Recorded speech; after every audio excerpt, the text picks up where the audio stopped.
Okay, 2.5 problem number 10 is asking you to take a limit here as h approaches 0 of this kind of messy, weird form polynomial up on the top. 1 plus h quantity cubed minus 1 all over h. All right, so the first thing we need to think about with every limit problem is plug and chug, but as you can see right away, putting a 0 directly in there for h is going to get us a 0 in the denominator, and that's bad news bears. So you should always think plug and chug first, but don't be surprised at all when it does not work. So at that point, you might be stuck on where to go with this one here, but what's going on in that numerator, guys, is that you've got something that's in a form that can be dealt with. Now, to do that, what we're going to do is we're going to algebraically manipulate and kind of rewrite the numerator here. So I'm rewriting my limit as h approaches 0, and now what we're going to do is go ahead and expand this particular binomial raised to the third power. And I don't know, and I kind of doubt if you guys have this memorized from the last couple of years, but one of the expansions that you guys learned, well, I mean, this is one you guys should know here, a plus b quantity squared, that one is going to expand into a squared plus, come on now, plus 2ab, and then plus b squared. That's what I'm thinking most of you guys have memorized. What's trickier, though, is doing this one here, a binomial raised to the third power.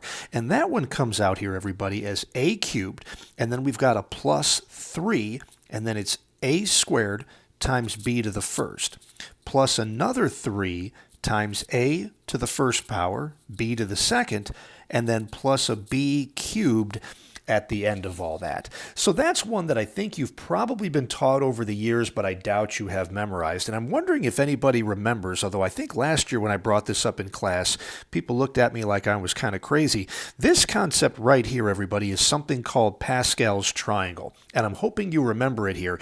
Each number, like for example, let's focus on that 2 right there in the middle, is the sum of the two numbers that are directly above it like that. This 3 is the sum of 1 and 2. So every row starts with a 1 and ends with a 1, and then each number in the middle is the sum of these two numbers here. 1 plus 3 is 4, 3 plus 3 is 6, 3 plus 1 is 4, and these numbers are the coefficients in the expansion of a binomial raised to a particular power. So the row that we're interested in is this row right here, and my coefficients, you'll notice, are 1, 3, 3, and 1.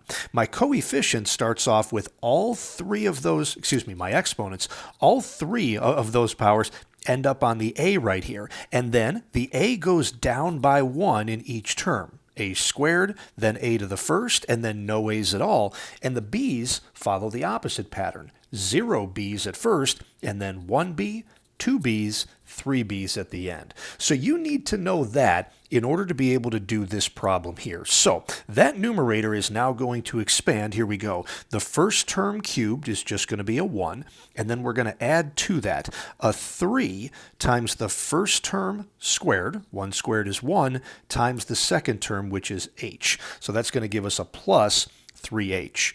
The third term is going to be a plus. We're now going to have another 3 times this term times the second term squared. So 3 times 1 times h squared is going to be a 3h squared. And then at the end of that, it's simply the second term h taken to the third power. So plus h cubed. Now by itself, that wouldn't really help us very much, but there's still this big minus 1 that comes at the end of all of that, and the h is still down on the bottom, and now maybe you see it. The positive 1 at the beginning, the negative 1 at the end cancel each other out. And that might not seem like much, but what's really significant about that, you guys, is that now every single term left in the numerator contains an h, which means we can factor out an h, leaving us with 3 plus 3h plus h squared. And of course, we still have the h on the bottom. And now, the h on the bottom, which was the problematic factor right from the get-go, now it finally cancels out with an identical factor up there in the numerator. So now that the bottom is no longer a problem, we can go ahead and do direct substitution and let this remaining h and this remaining h actually become 0. So we end up then with a 3 plus a 0 plus another 0, and that's going to give us our final answer here of 3. So this style of problem is going to become even more prevalent early on in Chapter 3 when we start using limits to evaluate derivatives. That's why they're pushing you guys so hard with the weird variable of h and why it's almost a limit as h is approaching 0. But for now anyway, just some basic algebra here. I don't know if I'd call that basic, but that algebra right there is going to guide us through and allow us to algebraically manipulate and cancel out the problematic factor of the denominator and get our answer here of 3.